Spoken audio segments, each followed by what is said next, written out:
صحیح کہا ہے کہ اب آپ گھڑی نہیں دیکھیں گے، اس لیے کہ اب آپ سوئیں گے۔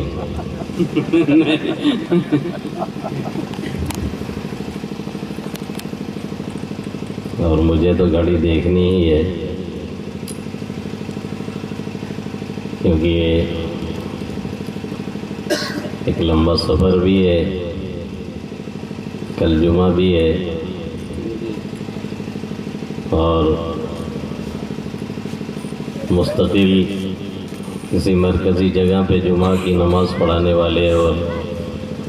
اس سے پہلے بیان کرنے والے وہ سمجھتے ہیں کہ وہ خود میں ایک بڑا پروگرام ہوتا ہے، اور اس سے پہلے ماشاءاللہ سے دو تقریریں بھی ہو چکی ہیں، دو ہی ہوئی، اور ابھی میرے بعد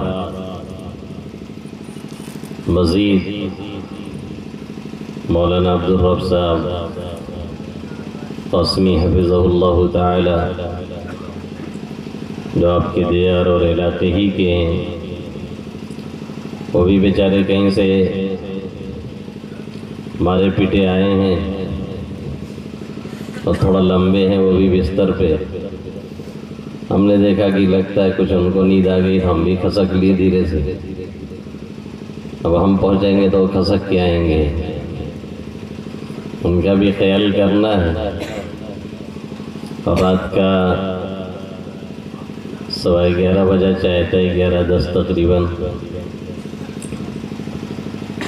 اور کچھ خوشی کی بات یہ ہے کہ سامنے بیٹھے ہوئے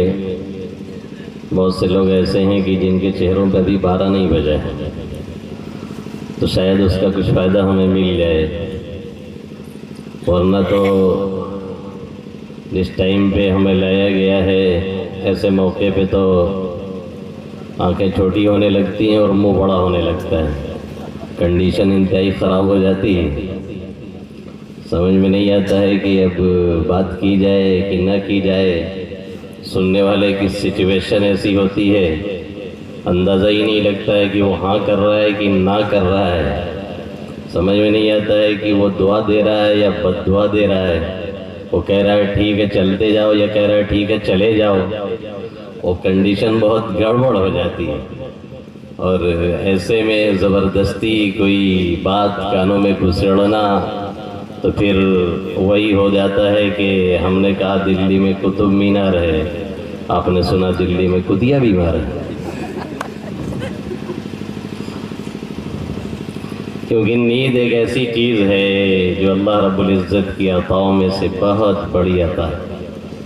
اور جب اپنے وقت پہ آنا شروع ہوتی ہے تو کچھ دیکھتی نہیں ہے۔ مثل مشہور ہے، نیند نہ جانے ٹوٹائی کھاٹ۔ نیند آنے لگتی ہے تو یہ نہیں دیکھتی ہے کہ بیڈ ہے کہ ٹوٹا ہے، صحیح ہے کہ کیسا ہے۔ بہرحال تھوڑی دیر کے لیے میں بھی آپ کے سامنے لایا گیا۔ اللہ رب العزت مجھے، چونکہ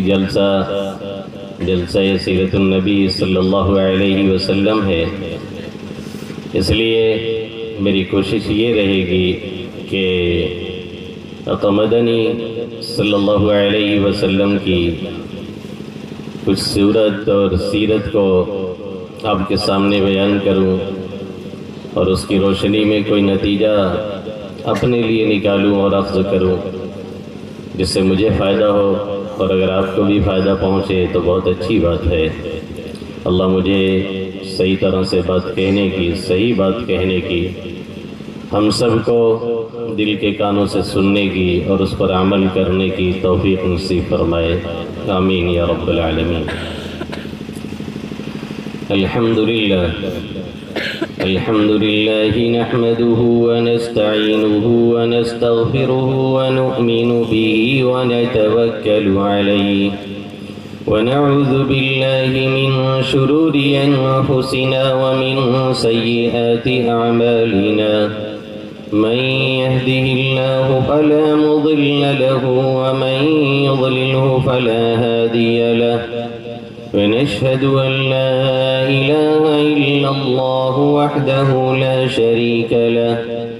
ونشهد أن سيدنا وقدوتنا وحبيبنا ومولانا محمدا عبده ورسوله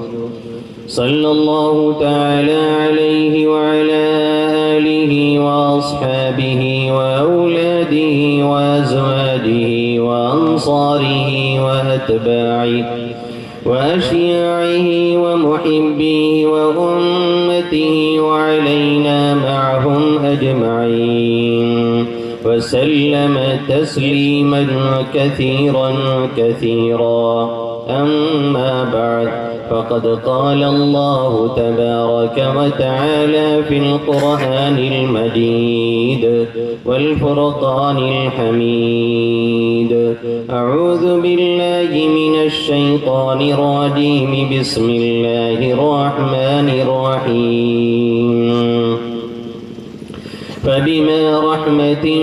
من الله لنت لهم ولو كنت فظا غليظ القلب لانفضوا من حولك فاعف عنهم واستغفر لهم وشاورهم في الأمر فإذا عزمت فتوكل على الله إن الله يحب المتوكلين. وقال تعالى في موضع آخر: لقد جاءكم رسول من أنفسكم عزيز عليه ما عنتم حريص عليكم بالمؤمنين رؤوف رحيم. فإن تولوا فقل حسبي الله لا إله إلا هو عليه توكلت وهو رب العرش العظيم. وقال النبي صلى الله تعالى عليه وسلم: والله لا يؤمن أحدكم حتى يكون هواه تبعا لما جئت به. وقال في حديث آخر: طوبى لمن شغله عيبه عن عيوب الناس، أو كما قال سيدنا وهادينا محمد صلى الله تعالى عليه وسلم. یہ نئے نئے طریقے نہ بتائیں دنیا والے، یہ نئے نئے طریقے نہ بتائیں دنیا والے، جو حضور لے کے آئے وہ نظام کم نہیں ہے. اور جب سے شمیم چھوٹی ہیں آقا کی سنتیں، جب سے شمیم چھوٹی ہیں آقا کی سنتیں، سرکار کی یہ امت پریشان بہت ہے. میرے محترم بزرگوں اور دوستوں، میرے غیور نوجوان ساتھیوں، اور میری وہ مائیں اور بہنیں جن تک میری آواز پہنچ رہی ہے اور وہ جاگ بھی رہی ہیں، تو میری مقدس پاکیزہ مائیں اور بہنیں، یہ ایک حقیقت ہے کہ اس دنیا کے اندر اللہ رب العزت نے جتنی بھی چیزیں یا جتنے بھی انسان اور جتنے بھی لوگوں کو بنائے ہیں، اور ان کے اندر جو حسن اور جو خوبی ہے، وہ تمام کی تمام خوبیاں اور ان کا وہ حسن ایک پلڑے میں رکھا جائے اور میرے نبی محترم محمد عربی صلی اللہ علیہ وسلم کے ظاہری اور باطنی حسن کو ایک پلڑے میں رکھا جائے تو یقیناً آقا مدنی صلی اللہ علیہ وسلم کا حسن سب پر بھاری پڑ جائے گا. محمد عربی صلی اللہ علیہ وسلم کی حسن کی جو کیفیت ہے، آقا کا جو جمال ہے، آقا کی جو خوبصورتی ہے، وہ اتنی زیادہ بڑھی ہوئی ہے اور اتنی زیادہ رونق والی ہے اور آپ کا حسن اتنا عظیم ہے کہ صرف یہی نہیں کہ سبھی کو گرویدہ بنا رہا ہے، بلکہ آقا مدنی صلی اللہ علیہ وسلم کے صرف مسکرا دینے کی وجہ سے کھوئی ہوئی سوئی بھی اندھیرے میں امی جان حضرت عائشہ رضی اللہ تعالی عنہ کو مل جایا کرتی ہے۔ ایک شاعر کہتا ہے اور بالکل بجا کہتا ہے،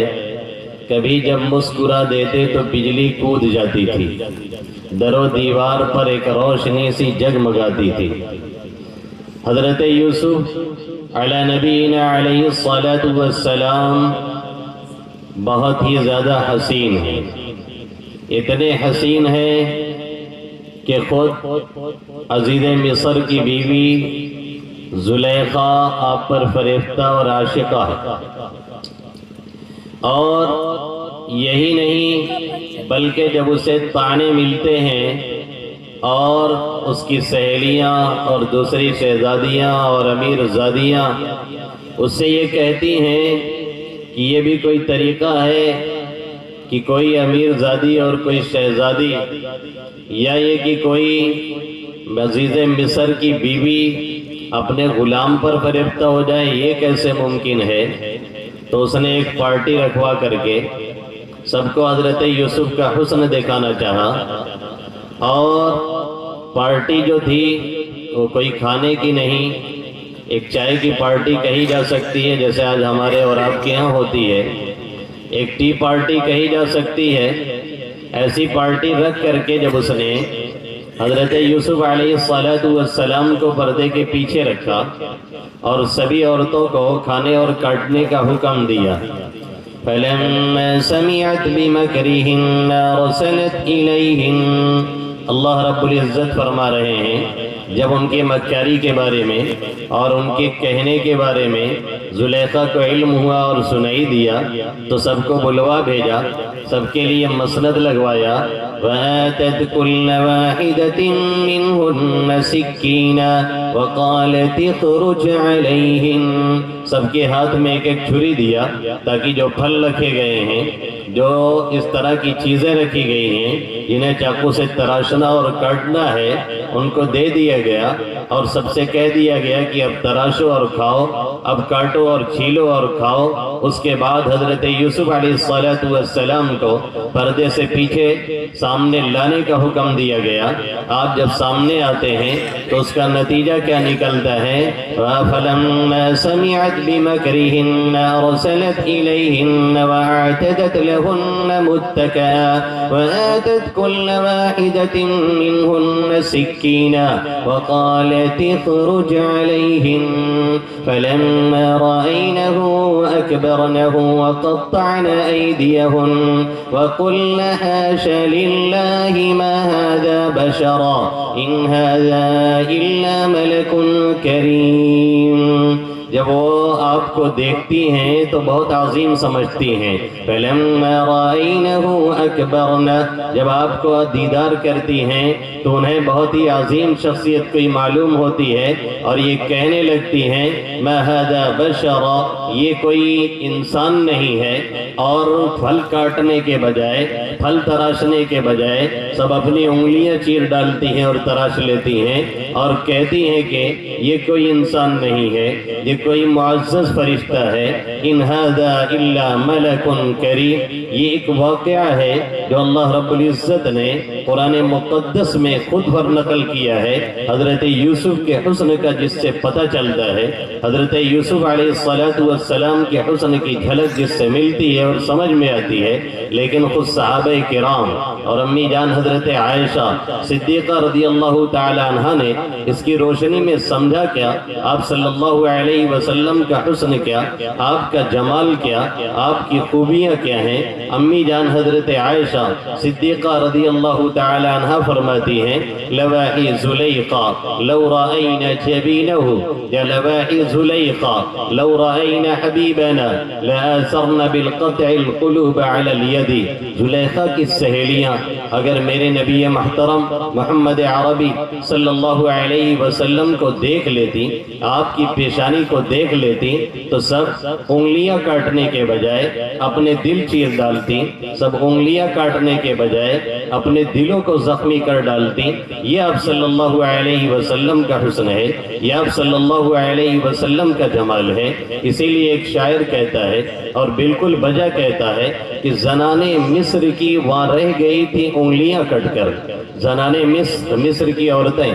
زنان مصر کی وہاں رہ گئی تھی انگلیاں کٹ کر، یہاں قربان کر ڈالے ہیں مردان عرب نے سر۔ یہ میرے نبی محترم محمد عربی صلی اللہ علیہ وسلم کے حسن اور جمال کا حال ہے، اور یہی حال آقا مدنی صلی اللہ علیہ وسلم کی کمالات کا ہے، یہی حال آپ صلی اللہ علیہ وسلم کی خوبیوں کا ہے، یہی حال آقا مدنی صلی اللہ علیہ وسلم کے اخلاق کا ہے، یہی حال آپ صلی اللہ علیہ وسلم کے کردار کا ہے کہ میرے نبی کا جو کمال ہے، میرے نبی کا جو جمال ہے، میرے نبی کے جو اخلاق ہیں، میرے نبی کا جو کردار ہے، اس کا ایک شمہ بھی ہمیں اور آپ کو اگر مل جائے تو یقیناً دنیا اور آخرت دونوں سنور جائے۔ آپ صلی اللہ علیہ وسلم ہر اعتبار سے اعلیٰ اور عرفہ ہے، آپ صلی اللہ علیہ وسلم ہر اعتبار سے اتنے بلند اخلاق پر فائز ہیں کہ ہم اور آپ کیا کہیں، خود اللہ اس کی تعریف کر رہا ہے، خود اللہ آقا مدنی صلی اللہ علیہ وسلم کے اخلاق کو بیان فرماتے ہوئے کہتا ہے وَإِنَّكَ لَعَلَىٰ خُلُقٍ عَظِيمٍ وَإِنَّكَ لَعَلَىٰ خُلُقٍ عَظِيمٍ۔ اے محمد عربی صلی اللہ علیہ وسلم، آپ بلند اخلاق پر فائز ہیں۔ ایک ہوتا ہے خلق کریم، ایک ہوتا ہے خلق حسن، ایک ہوتا ہے خلق عظیم۔ خلق کریم یہ ہے کہ کسی نے، خلق حسن یہ ہے کہ کسی نے آپ کے ساتھ جو معاملہ کیا ہے اس کے ساتھ آپ بھی ایسے ہی معاملہ کر دیں۔ کوئی آپ کو ایک تھپڑ مارتا ہے، آپ بھی اسے ایک تھپڑ رسید کر دیں۔ کوئی آپ کو کچھ برے القاب سے یاد کرتا ہے، آپ بھی اسی طرح سے اس کو یاد کر لیں۔ اور ایک ہوتا ہے خلق کریم کہ کسی نے آپ کے ساتھ کچھ برائی کی ہے تو آپ عفو درگزر کا معاملہ کریں۔ کسی نے آپ کو ایک تھپڑ مارا ہے تو آپ اس کے ساتھ عفو درگزر کا معاملہ کریں۔ آپ اسے چھیڑے نہیں، آپ اسے چھوئے نہیں، آپ اسے مارے نہیں۔ اور ایک ہوتا ہے خلق عظیم کہ کوئی آپ کے ساتھ برائی کرتا ہے، آپ اس کے ساتھ اچھائی کریں۔ کوئی آپ کو بد دعا دیتا ہے، آپ اس کے لیے جملے دعائیہ استعمال کریں۔ کوئی آپ کو مارنے کے در پہ ہے، کوئی آپ کو ایذا پہنچا رہا ہے اور نقصان پہنچا رہا ہے، پھر بھی آپ اسے فائدہ پہنچانے کی کوشش کریں۔ آپ کا مزاج یہ بن جائے جیسا کہ آقا مدنی صلی اللہ علیہ وسلم نے فرمایا صل من قطعک واعف عمن ظلمک واحسن الی من اساء الیک، کہ جو تم سے کٹے اس سے تم جڑو، جو تم پر زیادتی کرے اسے تم معاف کرو، اور جو تمہارے ساتھ برائی کرے تم اس کے ساتھ اچھائی کا معاملہ کرو۔ صرف برائی کو درگزر کرو نہیں، معاف نہیں کرو، بلکہ اس کے ساتھ اچھائی کا معاملہ کرو۔ یہ کہنے کے لیے بڑا آسان ہے، یہ بولنے کے لیے بہت آسان ہے، اور یہ جملہ پڑھنے کے لیے بہت آسان ہے۔ نکتہ دان سخن شیخ سعدی علیہ رحمہ کے جملہ بدی را بدی سہل باشد جزا، اگر مردی احسن الی من اسا، کہ برائی کا بدلہ برائی سے دینا یہ بہت ہی آسان ہوا کرتا ہے۔ برائی کا بدلہ برائی سے دینا یہ بہت ہی آسان ہوا کرتا ہے۔ کسی نے ہم کو ابے تبے کہہ کر کے یاد کیا، ہم اس سے بڑھ کر کے یاد کر سکتے ہیں اور کہتے ہیں۔ کسی نے ہمارے لیے چھوٹا سا کوئی غلط لفظ استعمال کیا، ہم اس سے آگے چڑھ کر کے اس سے سخت لفظ استعمال کرتے ہیں۔ سعدی فرماتے ہیں کہ برائی کا بدلہ تو برائی سے دینا بڑا ہی آسان ہوا کرتا ہے، لیکن اگر جوان مرد ہو تو اس کے ساتھ اچھائی کر کے دکھاؤ۔ جو تمہارے ساتھ برائی کر رہا ہے اس کے ساتھ اچھا معاملہ کرو، جو تمہارے ساتھ برا معاملہ کر رہا ہے اس کے ساتھ حسن سلوک کرو، جو تمہارے ساتھ برا سلوک کر رہا ہے۔ کہنے کے لیے یہ بہت آسان بات ہے، لیکن کرنے کے لیے یہ انتہائی مشکل کام ہے۔ لمبی تقریریں کی جا سکتی ہیں، لمبے وعظ کیے جا سکتے ہیں،